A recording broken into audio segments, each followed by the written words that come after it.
یہ بات ہے آج سے کافی پہلے کی، سال 570۔ عربیہ کا سب سے بڑا لشکر کبھی مکہ کی طرف آ رہا تھا، ہاتھی اور ہزاروں سپاہی، بس ایک کام، کعبہ کو گرانا۔ کوئی نہیں رکا تو اللہ نے خود روکا۔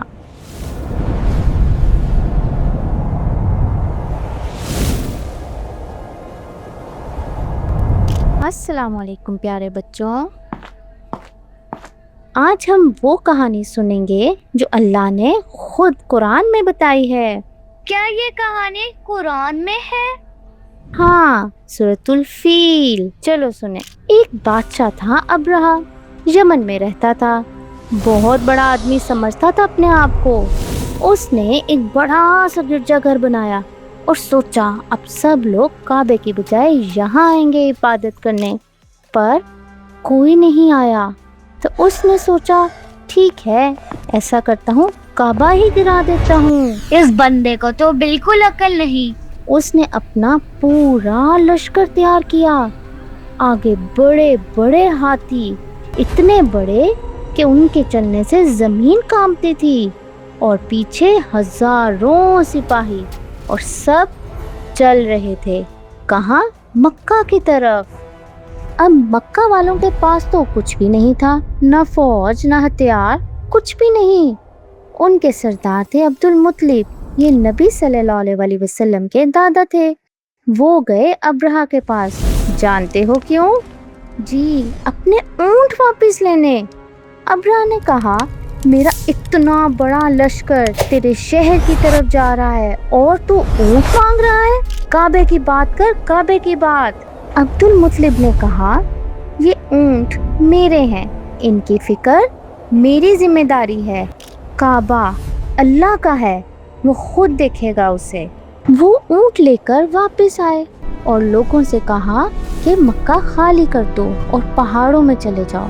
رات گزری، صبح ہوئی، اگلا دن آیا، لشکر پھر چل پڑا، پھر آگے والے ہاتھی رک گئے، سپاہی اسے دھکیلتے رہے، مارتے رہے، لیکن وہ نہ ہلے۔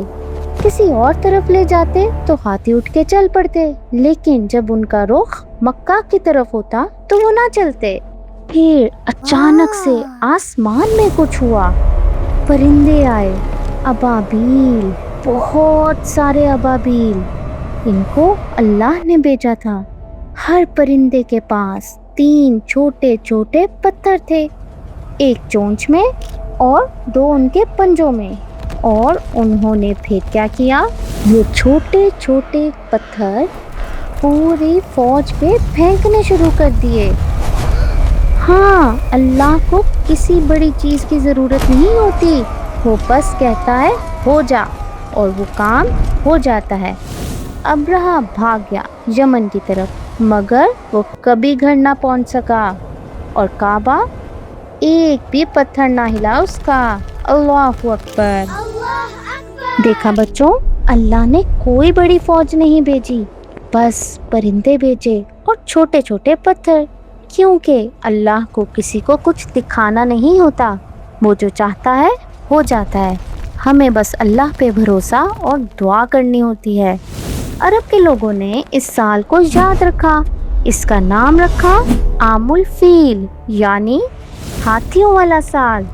اور پھر اسی سال کچھ مہینے بعد اسی مقامی ایک بچہ پیدا ہوا جس کا نام تھا محمد۔